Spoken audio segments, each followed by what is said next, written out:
Hello friends, now we are started a session number 6, chapter 2, reproduction in lower and higher animals. So now today we are studied the topics fertilization and significance of fertilization. तो आज जो हम लोग topic देखने वाले हैं वो है fertilization और significance of fertilization. So what is fertilization? The process by which the haploid male gamete fertilize to the haploid female gamete to form diploid zygote. The process is called as a fertilization. So fertilization process कैसे है? Haploid male gamete जो है sperms fertilize to the haploid female gamete ovum. उससे क्या बनता है? Diploid zygote. The process is called as a fertilization. And now in human being the fertilization is a internal. Fertilization कैसा है? Internal. And the fertilization is occur in the fallopian tube in ampulla region. तो fallopian tube में fertilization कहाँ पे होता है? Ampulla region. Ampulla region में क्या present है? Ovum. तो जो after insemination sperm कहाँ पे पहुँच जाते हैं? In the ampulla region of the fallopian tube for the fertilization. So now the step of fertilization. अभी हम लोग फर्टिलाइजेशन के स्टेप देखेंगे. द पहला स्टेप है moment of sperm towards egg. Moment of sperm towards egg. Fertilization कहाँ पे होता है? Ampulla region in fallopian tube. तो जो स्पर्म है वो कहाँ पे रीचेस पहुँच जाते हैं? In the ampulla region towards the ovum for the fertilization. So these are the moment of sperm towards the egg. Second, entry of sperm into the egg. Entry of sperm into the egg. जो sperm है वो egg के अंदर enter होते हैं to mixing the for mixing their chromosome. Third है activation of ovum and fourth one is a fusion of egg and sperm. So now the first step, moment of sperm towards the egg. So after insemination the million of sperms are discharged in the female reproductive organ in the vagina. After copulation में क्या होता है? Male sperm semen discharge into the vagina. And now in the female reproductive tract, the semen which contain a sperm, this sperm become activate. This spermatozoa, sperm को क्या बोलेंगे? Spermatozoa undergoes capacitation. Capacitation means the spermatozoa undergoes physiochemical changes. Physiochemical changes means it ready to enter into the ovum for the fertilization. And after capacitation the sperms are ready for the fertilize the egg. So these are the first step. Once again I will repeat. After during copulation में क्या होता है? Millions of sperms discharge into the female reproductive organ in vagina.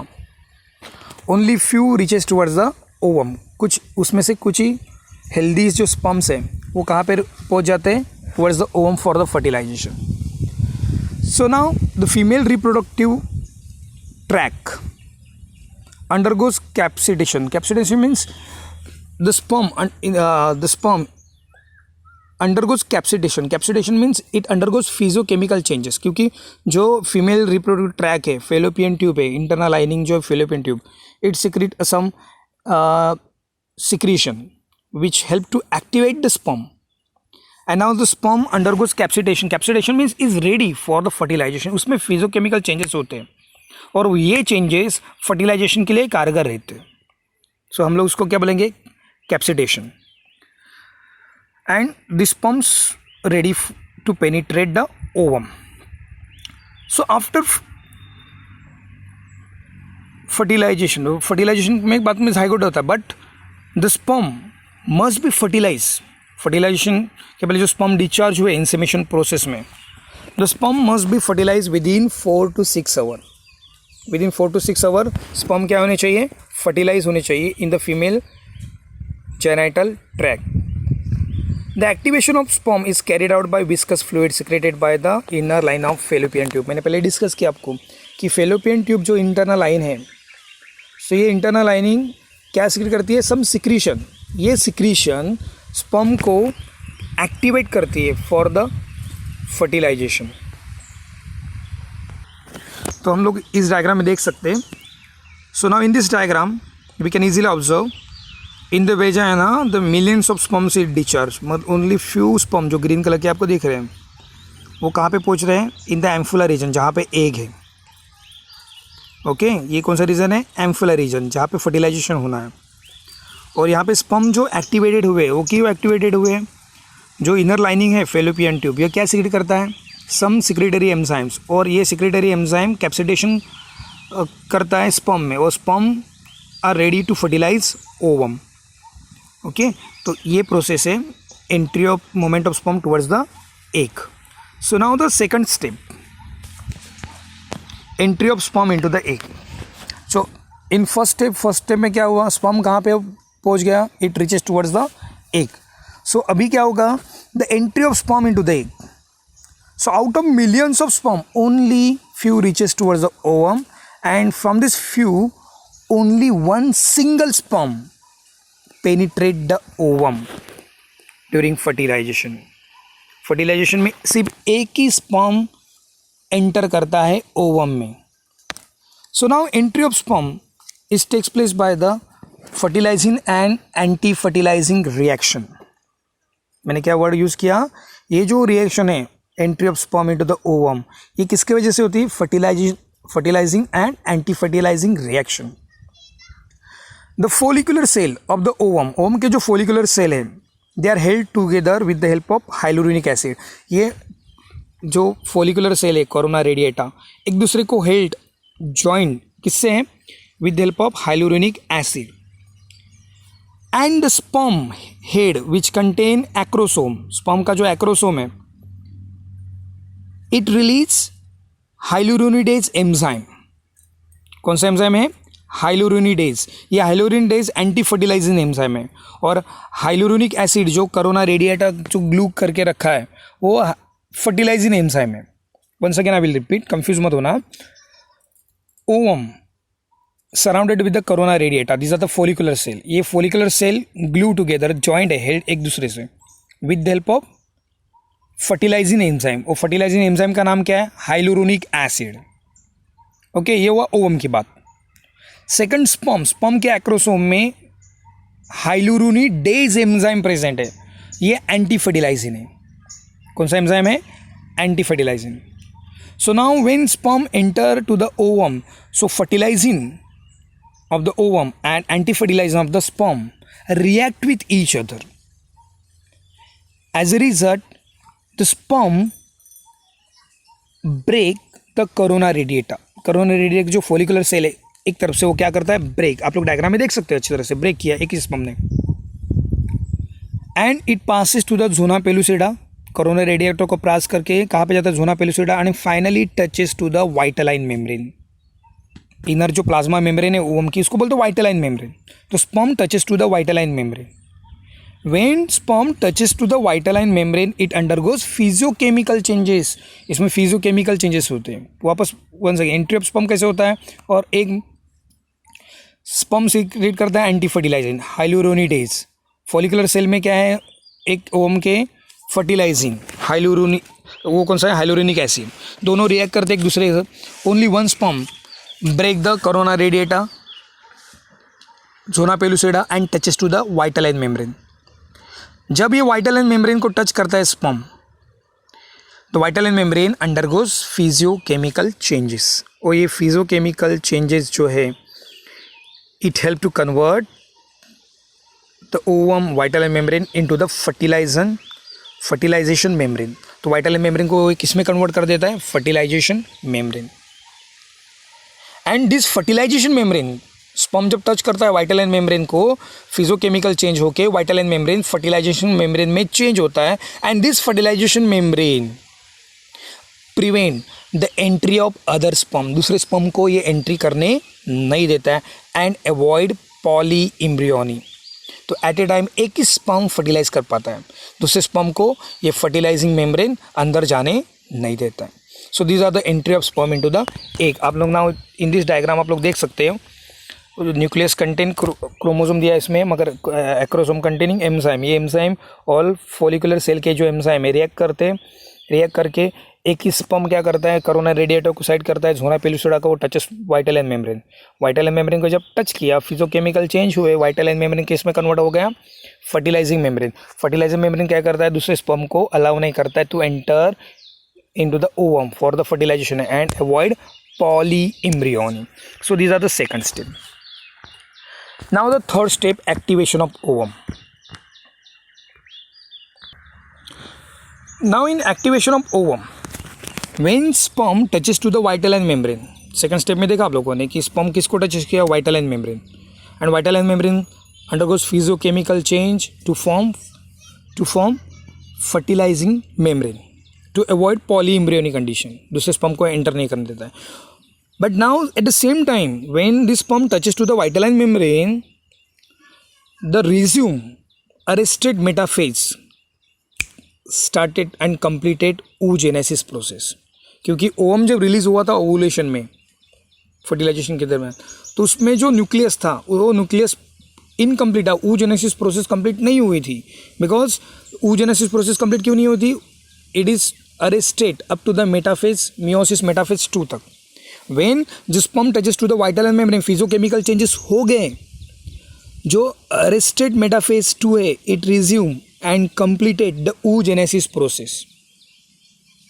समझ में आपको, ovum जो था, ovum का जो न्यूक्लियस था वो अरेस्टेड मियोसिस मेटाफेज तक अरेस्टेड था.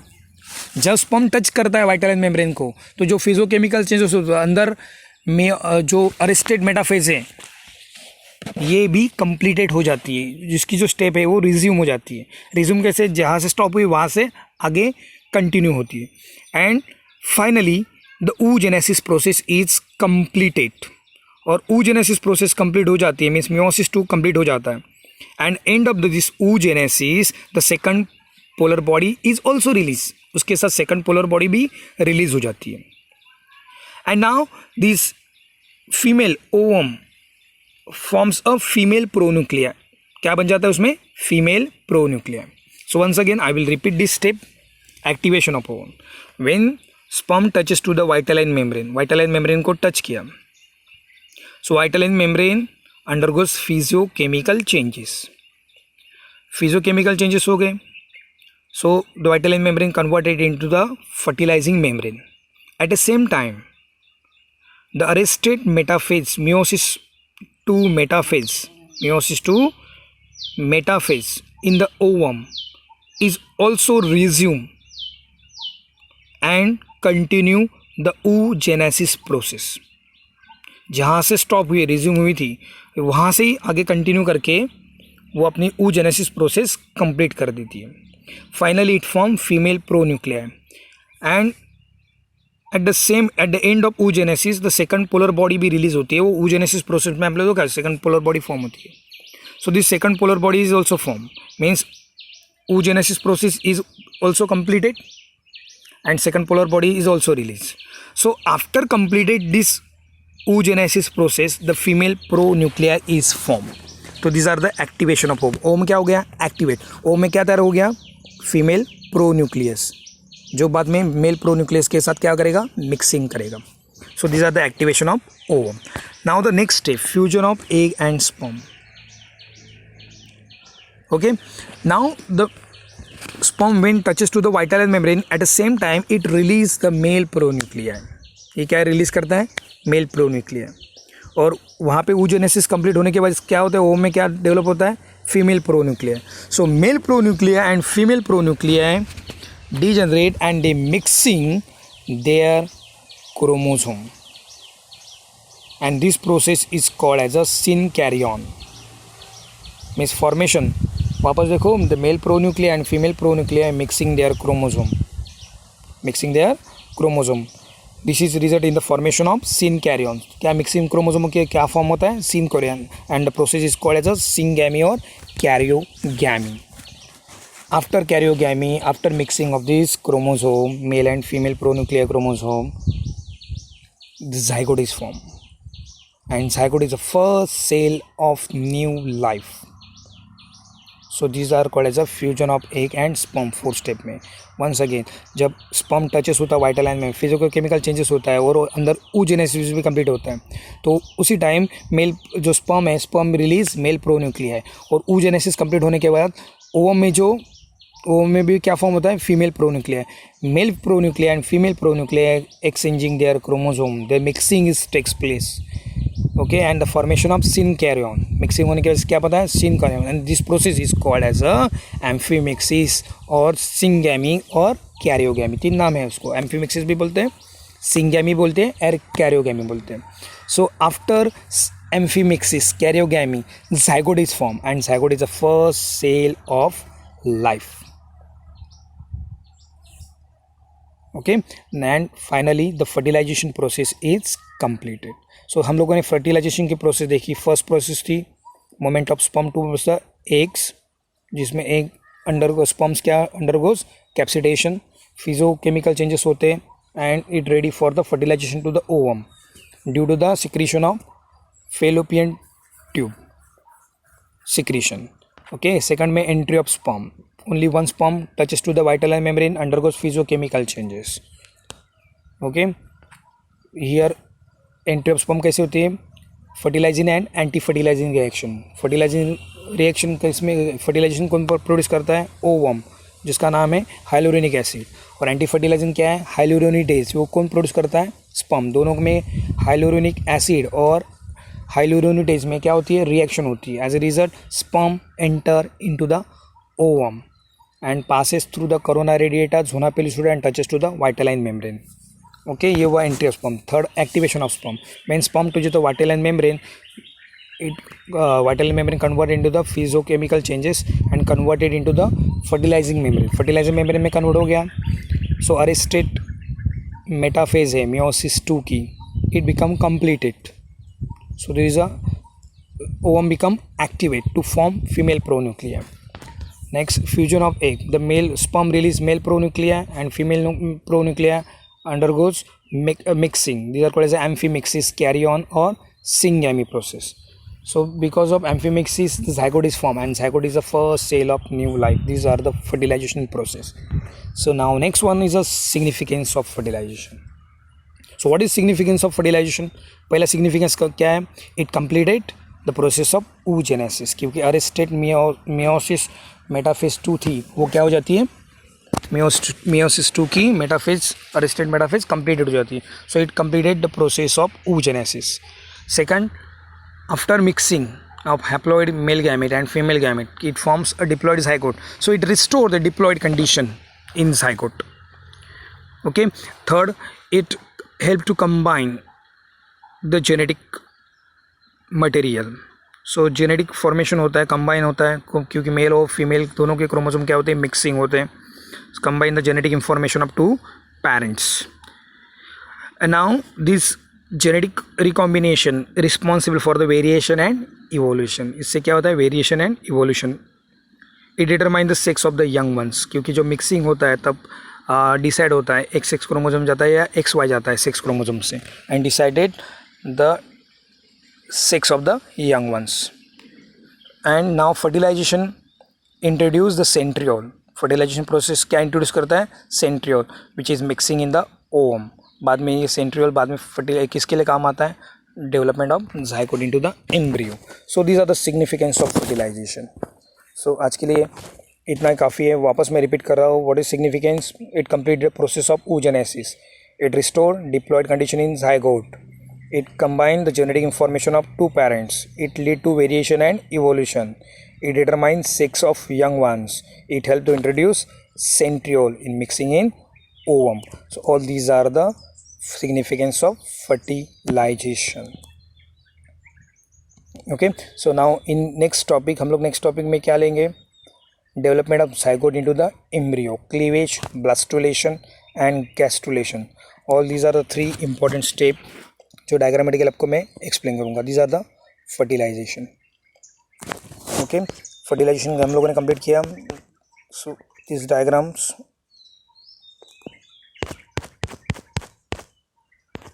Okay, thank you.